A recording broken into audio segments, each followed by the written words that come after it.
Добрый день, дорогие ребята! Ребята, у каждого народа есть своя культура, свои праздники, народные традиции и обычаи. Именно обычаи и традиции отличают этносы друг от друга. Сегодня на мероприятии мы познакомимся с некоторыми из них, которые создавались для того, чтобы воспитывать любовь к родной земле, чувство национальной гордости, умение жить в гармонии с окружающим миром. Лев Николаевич Толстой утверждал: страна, забывшая свою культуру, историю, традиции и национальных героев, обречена на вымирание. С этой мыслью сложно не согласиться. Люди, которые забудут то, что связано с их предками, не смогут просуществовать долго, так как народ без опоры на опыт прошлого не сможет развиваться. Он рано или поздно начнет деградировать. Люди, разрывая связь прошлого и настоящего, в то же время разрывают связь между собой. Ингушетия – одна из республик Северо-Кавказского федерального округа Российской Федерации. Это самая молодая республика страны, образована 4 июня 1992 года.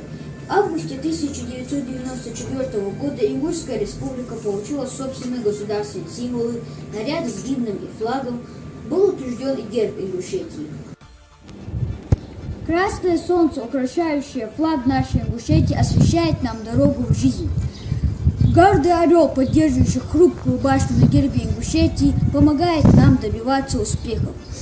Певучий и очень родной гимн нашей республики, звучащий в мыслях каждого ингуша, подталкивает его на подвиги. Такая она, Ингушетия, родная, близкая и неповторимая. Желаю ей процветания на долгие года. Ингуши гордятся своей древней, удивительно красивой страной, прекрасными традициями и обычаями, оставленными мудрыми предками. В них непоколебимый дух добрососедства нашего кавказского долголетия. Для каждого ингуша традиции и обычаи, составляющие главное наследие предков, непререкаемый повод для гордости. Наиболее ярким и выразительным предметом гордости культуры каждого народа является одежда. Но ингушей она была разнообразной. Ингуши – истинные жители гор, такие гордые и свободолюбивые, как орлы, которые кружат над поселениями, расположенными высоко под самым небом. На протяжении многих веков ингуши занимались овцеводством, а следовательно обработкой и прядением шерсти. Именно этот материал был взят за основу при создании их традиционной одежды. Кроме шерсти и овчины, также использовалось такое натуральное сырье, как кожа и мех. Ингуши очень давно научились изготовлять сукно, войлок, а затем из них умелые местные мастера шили те или иные элементы, которые включала в себя ингушская национальная одежда. Мужская одежда была строгой и скромной, хорошо приспособлена к местным условиям и вместе с ним отличалась простотой и элегантностью.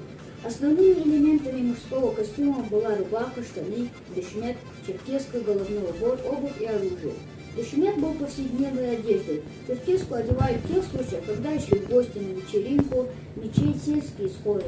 Характерной деталью черкески будут нашиты по обеим сторонам груди газорницы, карманы с мелкими отделениями, в которые вкладывали газоры, деревянные трубочки с зарядами для огнестрельного оружия.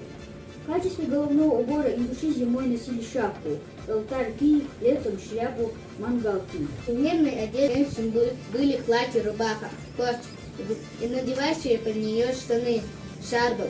Праздничным костюмом женщин был чурки, которые шили из шелка, бархата и парчи. Атрибутами чурки были шапочки в форме усеченного конуса, золотыми и серебряными чутьем, а также специальные нагрудники с застежками и пояс из бронзовых и серебряных пластин, украшенных гравировкой черени, зелени, позолоты, полудрагоценными камнями. Головные уборы женщин были разнообразными. Эти платки, шали также встречается с особой головной убор рогообразной формы курхарс. Еще одним поводом для гордости у ингушей является уважение к старшим, искренняя забота о младших, почтительное отношение к женщинам, мудрым хранительницам очага и неизменное сохранение духа добрососедства, передаваемого из поколения в поколение. Неписанный свод законов, называемых адатами, соблюдается в каждой семье. Один из 13 ингушских адат гостеприимства. Год для каждого ингуша, лицо священное. Все лучшее вам попадается гостю. Независимо от национальных и вероисповеданий гостю уделяется особое внимание. Гостеприимством славятся ингуши. Так было испокон веков. Обычай у народа есть таков. Найдет здесь гость и пищу, и надежный кров. Пусть даже дом и не богат, возле каждого ингуша свят. Ингушская кухня одна из древнейших, самых простых. Блюда питательные, калорийные. Продукты питания ингушей являются мясо. Большая часть блюд готовится из баранины, говядины или птицы в натуральном виде. Излюбленный напиток очень крепкий и горячий чай. Много блюд готовится из кукурузы, творога, тыквы, черемши. Гарниры, как правило, ушные и лупяные. Неменные компоненты большинства блюд – лук, чеснок, перец, как и многие другие. Ингушетия издавна славила своими танцевальными коллективами. Танцы и песни всегда занимали видное место в жизни ингушей, сопровождая их в радости и горе, в будни и праздники. Танцевальная культура ингушского народа многообразная, восходит с глубокой древности. Танцы народа, его характер, культура, темперамент, грация. В танцах проявляется ментальность народа, культура интеллигентности.